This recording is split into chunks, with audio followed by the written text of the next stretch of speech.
Hi again. So the second video is now on some of the stitches, the basic stitches that you're going to have a practice with. I did just do a basic running stitch in the last video, and I also showed you the basic threading the needle and tying the snot knot again, and I did the slip knot. So I'm going to skip through that and just do that really quickly for myself now. That's not very big. I'm going to make it a little bit bigger. There we go. Okay, so again, a basic running stitch is not one you'd normally do with embroidery thread. A running stitch can also be called a straight stitch, or it can also just get called a tack. So things like this, you know, it's your most basic stitch that you can do really.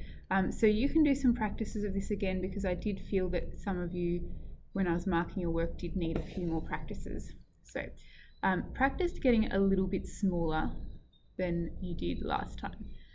So running it through and trying to keep them less than 1/2 centimetre each stitch is going to be best, okay? There are a few times where you would want to use large stitches. It's a bit hard for me to stitch this way. I'm going to turn myself around this way. You might not be able to see me, but you don't need to.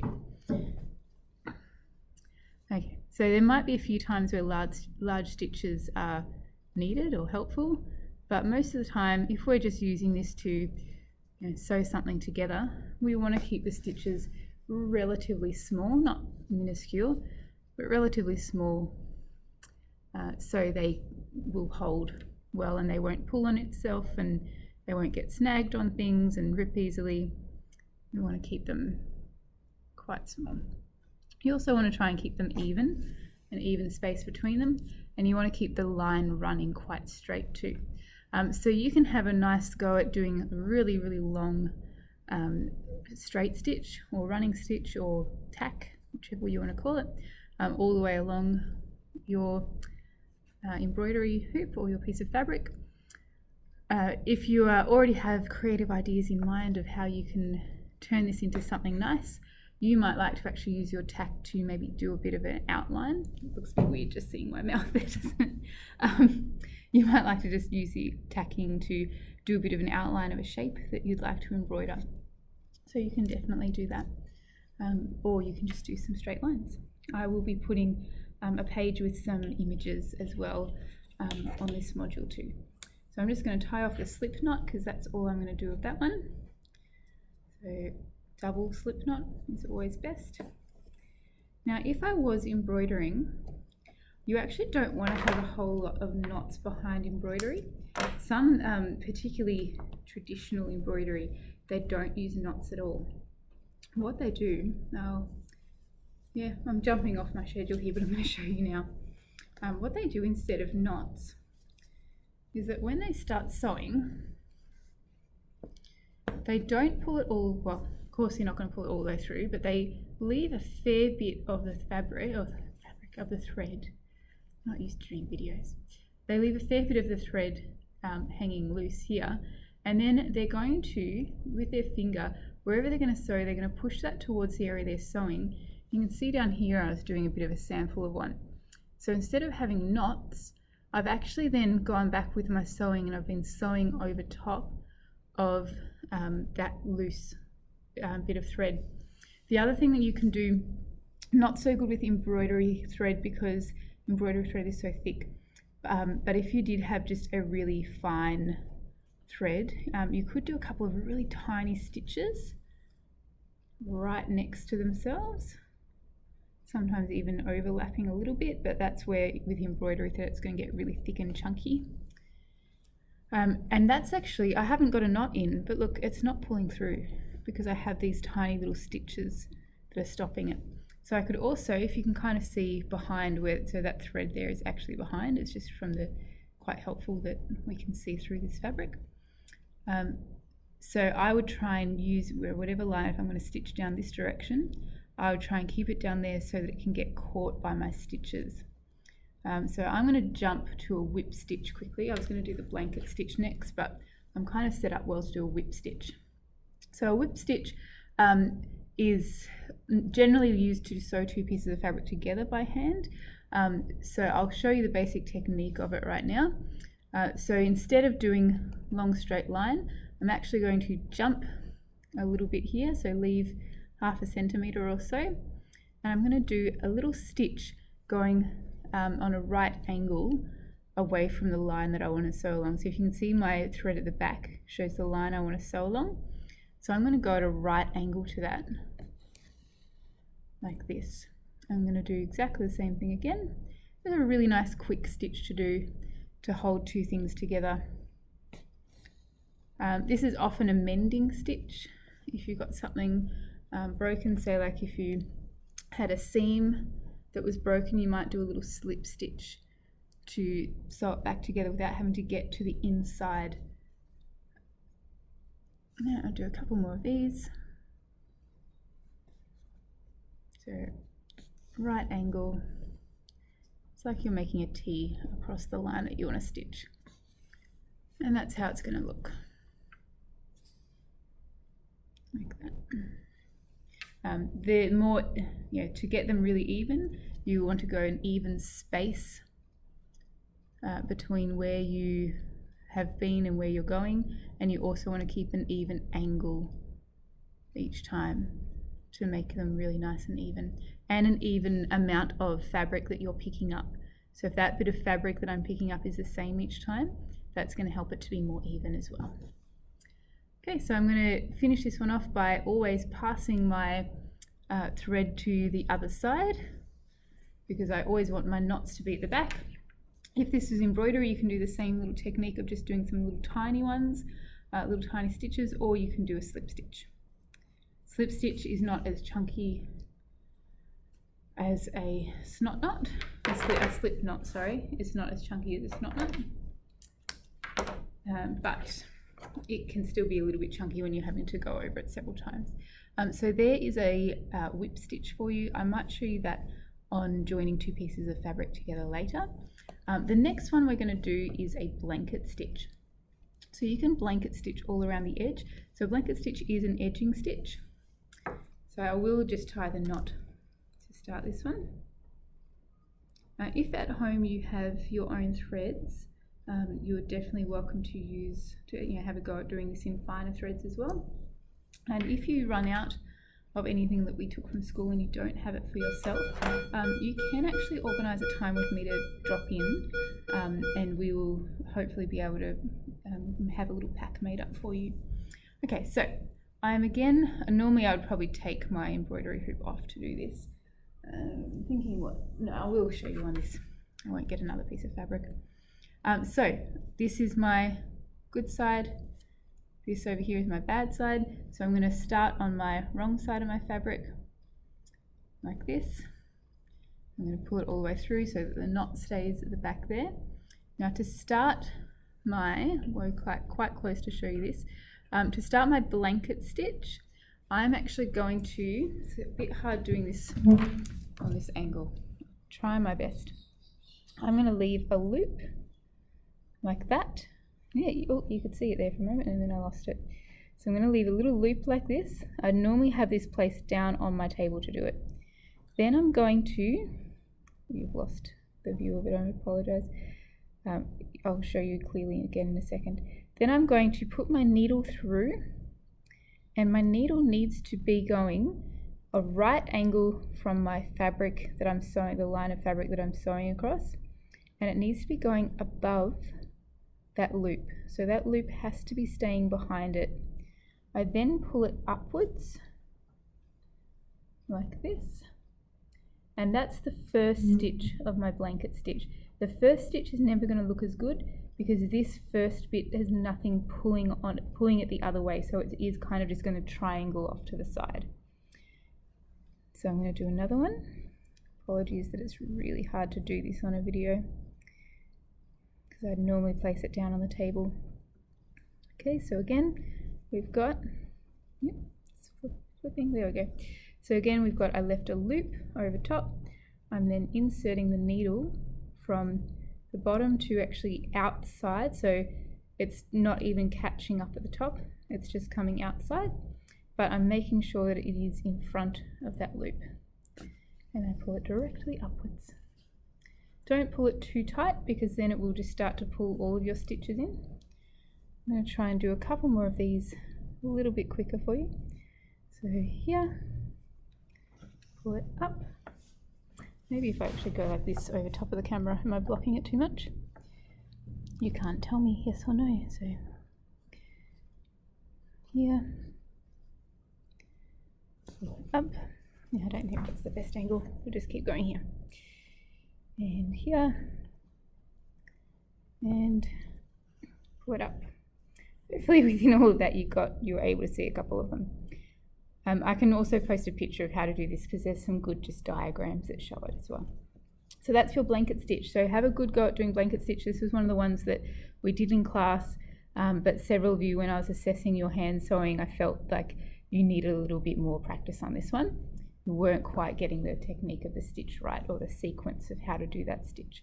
Make sure you don't just move to doing basically a whip stitch around it. So doing a whip stitch around the edge would be if I'm not catching the thread behind it. So if I'm not doing that loop and making sure I come up on the other side of the loop or in front of the loop, I will end up with just a little whip stitch around my edge.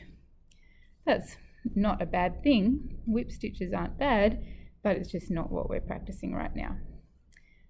So please do make sure you're having a go at the blanket stitch. Okay, our next one, I didn't bother tying a knot on that one. Our next one that we'll do is we'll do a slip stitch. Slip stitches are fun. I'm going to show you a slip stitch with a lighter weight thread. Because the point of a slip stitch is it's actually quite invisible. A lot of, particularly tailors, will boast that they can do their slip stitches in a completely contrasting colour, thread colour to their fabric. So they'll often use a bright, and I've seen this sometimes if I'm taking apart a jacket, they'll use a bright orange or a bright purple thread or something on black or grey fabric just to prove the point that you couldn't see my stitches. It's because there is a lot of vanity in the world, isn't there? Okay, so I'm going to tie my snot knot. Like that. So a slip stitch is joined, a slip stitch is used to invisibly join two pieces of fabric. You could do that because obviously this one is overlapping, but notice that I have tucked under a little hem. Okay, so I have folded it over, and I have folded over all the way around here. I didn't get around to doing it down the bottom. I've also mitered my corners. If you want to know what that is, Google it. Mitered corners are something that are both in woodwork as well as textiles. So I've mitered my corners so that they sit nice and flat. It's just a process of turning it in on a, Google it. You Google it. It's hard to explain without showing it, and it would be really hard to show it without setting up a better video. Okay, so to do a slip stitch, I'm trying to work out the best angle to put my camera so I can still sew. Alright, so I'm actually going to start on the back here, but sometimes you might actually be doing this where you don't have anywhere that you're able to hide your knot. So you really do actually have to get into, imagine if this was a seam and there's another seam, oh, I'm blocking it, I know. Imagine if this is a seam and this is another seam next to it here, you would actually have to start and hide your knot into one of those seams underneath it. So when we do a slip stitch, what we're going to do is catch a little bit from underneath here and then pull it down to a little bit that's that's on the white fabric but sitting just underneath it here. So I will try and demonstrate this. Let me try putting my camera down. And let's see if this will work. I'll look it up on a book. And maybe one more book. How are we going? Can we see it? No, I still have to pick it up. Right, we'll do our best. Okay, so I'm going to start. Let me try to do it this way. Okay, so I'm going to start by doing a tiny little stitch under here. So making sure that it is actually going to meet in the same place above where I've come through from the back. I'm only going to pick up a few threads of that fabric. I'm going to start pulling it through. Oops, caught around my hoop. This is the weirdest angle I've ever sewn a slip stitch on. Hopefully I don't sew it onto my dress. I'm then going to go through just my white fabric, like so. I'm going to come back up, and it's actually like doing a running stitch. Don't know if you can make out what I'm doing. It's actually like doing a little running stitch. If you can see where my needle's coming up there. But I'm catching a little bit of one fabric and then a little bit of the other fabric, so that all of these stitches are going to stay behind. Maybe I should have got somebody else to come in and film me, because I really need to do it down on my table like this. I need to sort of sit down on my table to do it. So you might be able to sort of see me from there actually. So I'm going to catch a bit of my fabric and then come up and catch a little bit of my top fabric. Go back in, and I'm not coming all the way through. So you know how I had that folded bit of this top green fabric? I'm not coming all the way through that. I'm only coming through the folded bit, so I'm not actually going to the top. So this is really how it stays invisible. Ouch. Okay. So if you can see there, all of this is actually sewn on now. That's sewn on. If we moved, it's a little bit messy because I was trying to do it on funny angles. You can kind of move it away, you can see a few stitches there, but mostly they're pretty invisible. So it is a really good technique to be able to use for different times. I'm also going to just show you on this how I would, if I wanted to attach this with a whip stitch instead. I could definitely do that. So if I, do you know what will actually make this easier? It's taking it out of the embroidery hoop.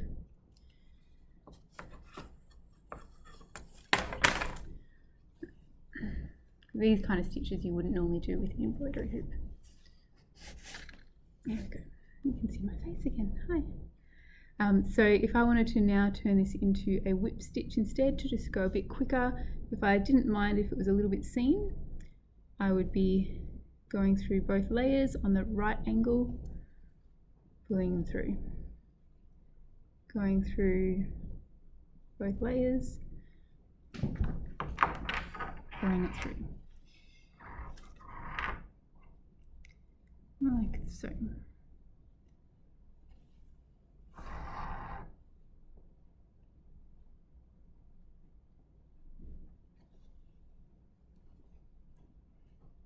So this can be a fairly invisible stitch for you as well, if you're having a matching thread colour. It can also just be quite a neat stitch if you are doing it really evenly too. It's a good quick one to do. If I was on a more comfortable angle, you can actually sew this really quickly. So if I was sewing a little label on to a garment or something like that, this would be a great one to use to just whip it around. So a couple more stitches, and then I'm going to pass it to the back, do my slip knot,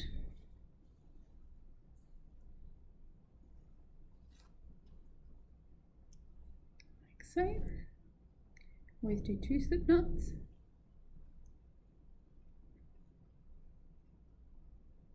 There we go. Right, so I'm going to trim that off now. So I'll stop this video because it's probably getting a bit long. So have a go at those. How many stitches did I just do? 4. Running stitch I think was on the first video, but have another practice at your running stitch. Have a practice at your blanket stitch, your slip stitch, and your whip stitch. So 4 stitches: running, blanket, whip, stitch. No, whip, slip.